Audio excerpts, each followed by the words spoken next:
So the Rito company behind the insanely popular Charmer camera is at it again, now with a very simple but very effective 35mm full frame point and shoot camera. Now, they've clearly taken a lot of design inspiration from the Ricoh GR, but then they also threw on a whole heap of Kodak nostalgia. And this camera promises to be a simple and stylish little camera for analog photographers.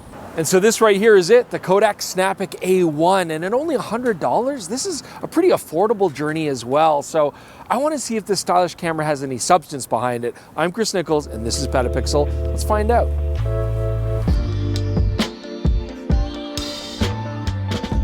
So the Kodak Snapic A1 is designed to be very simple, very easy to get into, the gateway drug for a lot of analog photographers moving from a smartphone.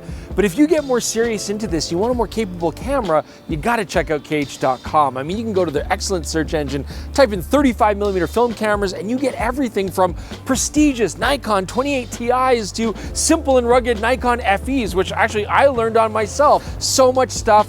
Great listings where you can just check out the quality. Is it a bargain? Does it have mint condition or some damage? What accessories come with it? They give you all of that information. You also have the peace of mind of getting a free 180-day warranty on thousands of products. I mean, hey, you can even buy film at KH.com to go along with that brand new to you film camera that you're gonna pick up. They are PetaPixel's official pre-owned camera gear partner. So at only 117 grams, the Kodak Snapic A1 is so lightweight that sometimes you forget you're even carrying it. All you have to do is throw in a couple AAA batteries and you're ready to go for about 10 rolls of film before you'd have to change those out. Now, the reason they can make this camera so lightweight is because it's just plastic. It's a lot of plastic, but I will give Rito credit on this. The way they've built this, all the seams where the plastic meets is nice and tight, and the door latch for the film, the door latch for the batteries, that all seems pretty good. So it just feels higher quality than what you might think the price suggests. Even the grip itself, I mean, it's got this nice grip on the front and a little bit of grippage on the back door as well, so it's comfortable to hold. They've done a really good job here. We got beautiful light here, we got nice colors, and look, I'm gonna immortalize this person's gorgeous teal Pontiac Sunfire. Just an instant classic from the first time it was released on the market, and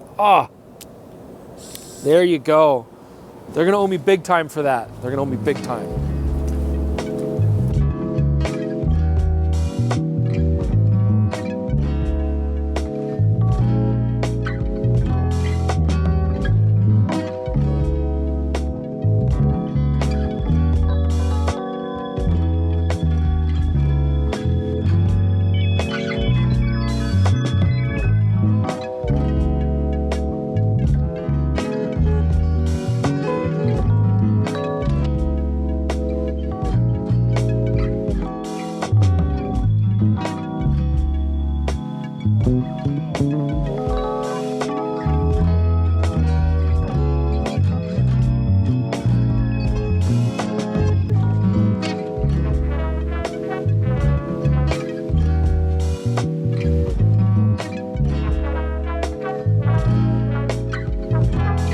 So at first glance, the Snapic A1 is a nice looking little design, super compact and actually pocketable, like pants pocketable. I really like that, but the strap is too long. This is the one that they supply. It's got a cinch so you can bring it down to make it just a wrist strap, but you always have this long dangly bit, and I find it's getting in the way. And if I do put it in a pocket, I've got to like stuff a lot of this strap away too. So I'd personally probably change that out. But there's no denying that this is a fun looking little camera, and it's quite stylish, especially considering how plastic and affordable it is.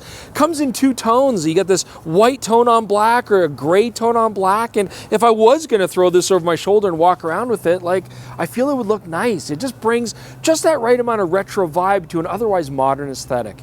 Now this has some nice refinements. I mean, the back door seems to fit nice and snug. There's no give there. There's no foam light seals or anything, but so far it's been good. I do like they also get a little window here on the back of the door so I can see what film I'm using. And you know, it's nice when you load film in here, it'll automatically advance it when you turn the camera on and hit the shutter. So that's really nice. And when you're done, after you've rewound the roll, it actually leaves a tab of the film out. That's great if you're gonna do your own developing. It's also nice for the lab technicians, but don't mistake it for a brand new roll of film and shoot it again on another camera later. So the Snapic A1 also has an electronic flash built in, a real one this time, and you also get multiple exposures as an option. We're going to talk about those two features a little bit later on.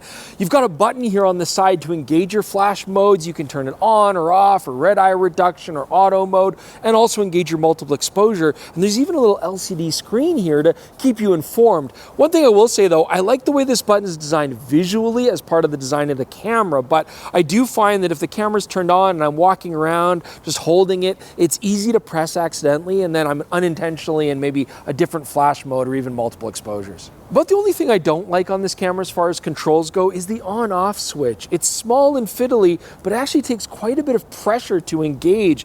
I guess on the plus side, that means you're not going to accidentally turn the camera on in your pocket, but I also wish that it was reversed. I wish it was push it away from me, away from my hand to turn it off, and pull it towards to turn it on. But that's not the case. And I want that because if there's a quick shooting situation, I want to get a grab shot, I just feel it's more comfortable to be able to grab it and pull it towards me to turn on and get the shot. Anyways, it's a fairly minor frustration. So there's something we have to realize about the Snapic A1 when it comes to exposure that's quite important. That's that you don't have any manual control. There's no real option to change anything.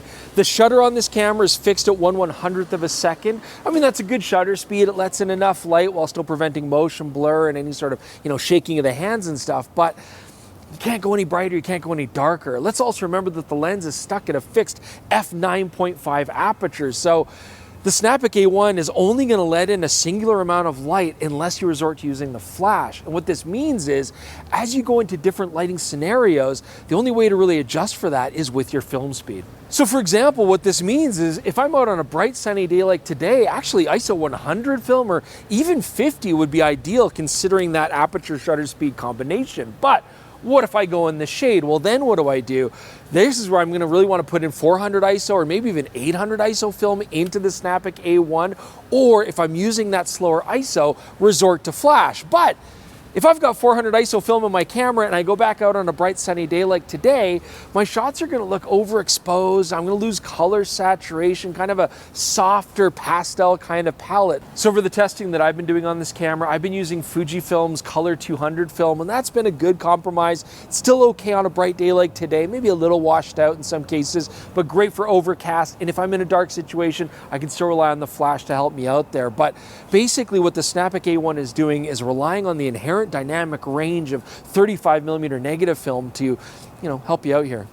So often when I review these compact little fixed lens cameras, the manufacturers undoubtedly put some sort of pedestrian 35mm focal length on there. Yuck. What I really like though about the Kodak Snapic A1 is that Ritu has decided to put a far more dynamic 25mm lens on here. And this is smart because this is very similar to your smartphone's main camera. And so for anybody that might be moving over from a smartphone, they're gonna find the look of these images very similar. Now, there is unfortunately gonna be a downside. This is a fixed f9.5 aperture on this lens. That's pretty slow. And I mean, the reason they're doing this is to ensure enough depth of field to cover focusing situations effectively, because one of the other issues with this camera, it doesn't autofocus, okay? Now, unlike a disposable, it's not just one fixed focus range. It actually gives you two options. Right here under the lens, you flick this little switch to go between basically anything closer than like 1.5 meters and then anything beyond that. But I do still find this a little bit frustrating because often I forget to switch this and realize only after I've taken the shot and wasted the film that, I should have actually had that close or far, vice versa. One thing I will say though is, with practice and a little bit of handling over time, you'll probably get used to that and be far more diligent about it. So this 25mm lens in here, I mean, it's nice. It doesn't extend from the body and it's well protected from any damage. You don't need to worry about that. This 25mm lens is a triplet design. It's pretty well multi-coated. I haven't had too many issues with flare in bright conditions, but I will say that if the sun or another bright light source is just outside the frame, you will get a washed out area and a fair amount of ghosting. So I've been, trying to put my hand over it just to kind of shield that lens and shade it in some situations. Hopefully my hand doesn't actually get in the shot though. That's a real possibility. But but you know, I mean, this is the way that these things are designed. I mean, on the front of this lens, there aren't any filter attachments. You can't really easily stick a hood on there or anything like that, so keep that in mind. Now, what about sharpness? I mean, this lens is quite a bit nicer than what you'll find in your average disposable camera. So yeah, sharp enough. Is it the sharpest optic ever? No, but I mean, given the fact that you're trying to capture more of a feeling with this camera as opposed to technical precision, I think it's very appropriate. Actually, the viewfinder is not bad. It's fairly bright, quite large. It gives me a good accurate frame for the 25mm range, and I also get parallax correction if I'm shooting up close on it. And so far I found that it's accurate enough for my photos that I'm not really bothered by it. There's also a really cool multiple exposure feature on here, and I'm not like a big multiple exposure kind of photographer, but I thought I would test it out and play with it. It's very simple to implement. I just hold down the same button that uses all my flash settings with a long press, and then I can see on my LCD on top that I'm in multiple exposure mode. Take my first shot, click this little toggle down here on the right below the shutter. That gets it set up for the second shot, and away I go. Take my second picture, and now I've got that combined. You can only do 2 frames, but it's a neat thing to have on such a simple camera. And I also had a chance to test this camera out in some low light situations. I've had it for a fair amount of time here, and we've had some gallery events and stuff we've gone to, so it's been a good test for flash. The flash has that absolutely harsh, straight-on look that old-time photographers like me have been trying to dodge and avoid for decades, but it's back. You guys love it. It's there. The flash doesn't have any variable output though, so like, although you can set it for an automatic setting, that'll simply determine if it's too bright for flash or if it's dark enough to use the flash, but you can't change the overall exposure. So your mileage is going to vary based on what kind of film speed you have in the camera. At ISO 200, if my subjects were sort of around 4 feet or so, it did a good job. If I had higher speed film, they could be farther away, but look, it's a fun camera, the flash works, and you'll definitely want to rely on it in low light situations.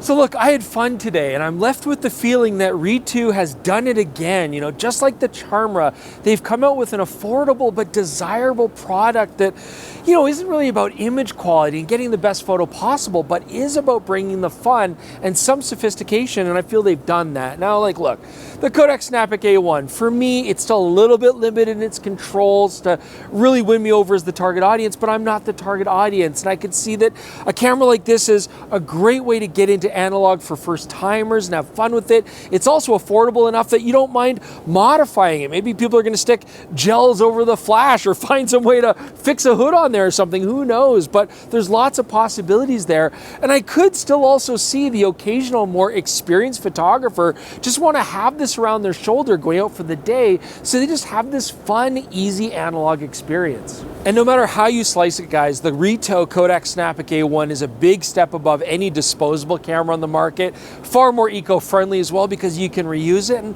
really honestly not that much more expensive. So Ritu's done a really good job of bringing a little bit of fun into every photographer's life now. Leave the comments below. We always appreciate the feedback. We always want to know what you guys think. And we're going to talk about a lot of interesting products on the PetaPixel podcast. It's on this exact same channel, or you can listen to it on all your favorite podcasting apps. Do also consider supporting our channel by getting a PetaPixel.com membership. Look at all of these amazing benefits that you get. $3 a month, $30 a year. It's a no-brainer. And look, all day I've been wearing my Red Light Social Club shirt from Harper Finch. They got some really cool t-shirts, and the PetaPixel collab is still going. So check out their website. You can see our fun custom designs. We love the support there as well. As always, I appreciate you joining me. We'll see you soon with more on PetaPixel.